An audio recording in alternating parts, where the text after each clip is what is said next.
நான் பப்பாயா வந்து சதையெல்லாம் எடுத்து இதில் போட்டுட்டேன், தோலெல்லாம் குப்பையில் போட்டு. இப்போ வந்து இதை வந்து நம்ம ஜாரில் போட்டுக்குவோம். பப்பாயா ஜூஸ் இதை வந்து அம்மா வந்து நல்லா மிக்சியில் போய் அரைச்சின்னு வந்துடுறேன். இப்போ இதை வந்து நல்லா அரைச்சாச்சு. இதை வந்து இதில் ஊற்றிக்கலாம். கொஞ்சம் தேவையான அளவுக்கு தண்ணி கூட ஊற்றிக்கலாம்.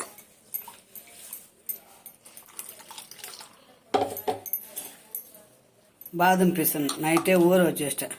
அது ஹீட் இல்லைங்களா பப்பாளி, அதனால் இது ஒரு 2 ஸ்பூன் போட்டுக்கலாம்.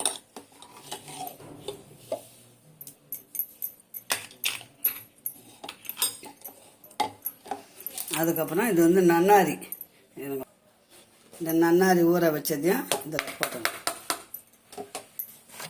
இப்போ இதில் வந்து இந்த நன்னாரி சர்பத்து இது ஜூஸ் வாங்கி வச்சுக்கிறேன், அதை வந்து ஒரு 2 ஸ்பூன் ஊற்றிக்கலாம்.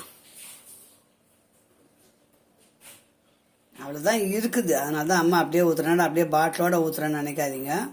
அவ்வளோதான் இருக்குது, கரெக்டாக இருக்கும். இவ்வளோ தான் பிள்ளைங்களா. இந்த ஜூஸுக்கு, இந்த பப்பாயா ஜூஸுக்கு தேவையானது இவ்வளோ தான். இப்போ சக்கரை எதுவும் போட தேவையில்ல. அதை நம்ம வந்து நன்னாரி சர்பத் ஊற்றணும் இல்லைங்களா, அவ்வளோதான்.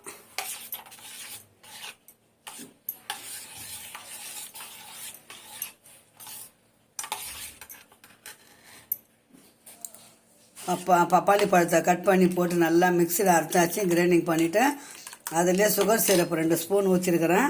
அதுக்கப்புறம் சப்ஜா விதை நன்னாரின்னு வாங்க, அதை ஊற வச்சேன் நைட்டு.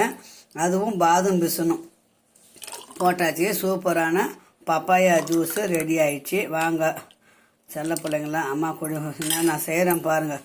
வெயிலுக்கு இதமான பப்பாளி ஜூஸ். அது ஹீட்டு ஆகிடும், சிலருக்கு ஒத்துக்காதுன்னு அந்த நன்னாரியும் பாதாம் பிசுனும் போட்டோம் நம்ம. அவ்வளோதான், முடிஞ்சதுங்களா. சூப்பரான சர்பத்தை வீட்லேயே ரெடி ஆயிடுச்சு பாருங்கள். அவ்வளோதான். ஓகே பிள்ளைங்களா, வாங்க குடிக்கலாம்.